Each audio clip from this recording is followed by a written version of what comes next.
Les cardiologues ont besoin de mesures de tension artérielle pour évaluer le risque cardiovasculaire du patient. Le problème, c'est que lorsque l'on réalise une mesure au cabinet, cette tension artérielle peut être faussement élevée. C'est pour ça, on appelle cela l'effet blouse blanche, et c'est pour ça que l'on demande des automesures, c'est-à-dire des mesures réalisées par le patient lui-même. Pour réaliser ces automesures, vous avez plusieurs types d'appareils. Vous avez des appareils qui se mettent au niveau du bras, type celui-ci. C'est ceux que l'on conseille habituellement. Vous avez un autre type d'appareil ici avec un brassard et ici le dispositif qui va afficher les valeurs de tension artérielle. Ici vous avez un appareil qui se met au poignet. Ces appareils seraient probablement un petit peu moins fiables, surtout il faut faire attention, ils se mettent dans ce sens-là au niveau de la paume de la main. Vous pouvez vous faire conseiller par votre pharmacien pour le choix de l'appareil. Il faut vérifier qu'il y a un marquage que l'on appelle CE, comme on peut le voir ici. Je vais donc vous montrer comment réaliser des automesures avec un appareil de type brassard. Tout d'abord, l'idéal c'est de réaliser plusieurs automesures. Il ne faut pas réaliser ces mesures par excès, c'est-à-dire il ne faut pas tous les jours pendant des mois réaliser des mesures de la tension, ça n'aurait pas grand intérêt. Par contre, on préfère réaliser quelques mesures un peu concentrées sur une semaine et les répéter. C'est-à-dire que je propose, c'est 3 mesures le matin, 3 mesures le soir sur 3 jours de suite. Ces mesures le matin, l'idéal c'est de les réaliser avant le petit déjeuner, avant la prise de traitement. Il faut être bien assis, au calme, sur une chaise, avoir le bras à hauteur du cœur et on va disposer le brassard. Il est recommandé de ne pas avoir fait d'activité physique pendant les 30 minutes précédentes, de ne pas avoir fumé. En règle générale, il ne vaut mieux d'ailleurs pas fumer du tout. Euh, voilà. Quand vous êtes bien installé, vous allez défaire, vous déshabiller un petit peu, ou au moins laisser un accès au bras, comme je le fais ici. Alors il faut faire attention, si vous remontez votre manche, il faut que ce soit bien souple, surtout que ça ne serre pas. Ensuite, vous regardez sur le brassard, vous avez un petit dessin explicatif. Vous positionnez votre brassard comme cela. Alors, c'est vrai que c'est pas toujours évident, on peut anticiper. Voilà. Donc ici, vous avez un repère où il est écrit artère. Il faut mettre l'artère, il faut mettre ce repère en regard de l'artère humérale qui passe globalement par là. Un petit peu au-dessus du pli du coude, vous fermez, voilà, vous positionnez bien votre brassard. Et alors là, c'est là que c'est le plus important, il faut attendre. Attendre facilement 3 minutes avant la première mesure. Certains même recommandent 5 minutes.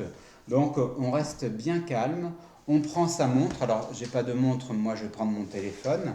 Et là, je vais vraiment regarder et vraiment attendre, mais au moins 3 minutes.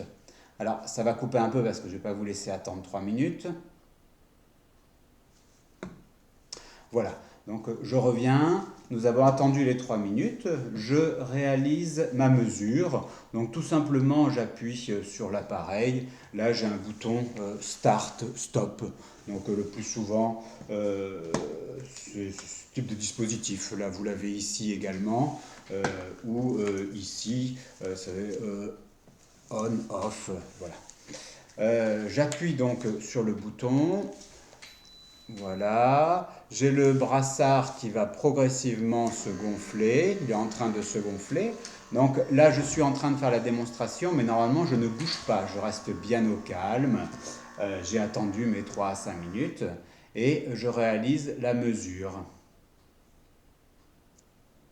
Donc la mesure est en train de se réaliser, vous voyez. J'ai vu une valeur et je sens que mon brassard progressivement se dégonfle.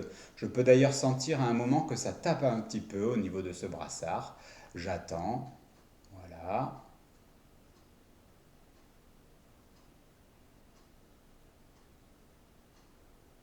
Très bien. Voilà. Donc à la fin de cette mesure, j'ai trois valeurs. J'ai cette valeur 128 qui est la pression artérielle systolique, c'est la valeur la plus élevée. Celle-ci 77, c'est la pression artérielle diastolique et ici j'ai les pulsations. On dit tension artérielle, mais en réalité c'est une pression artérielle.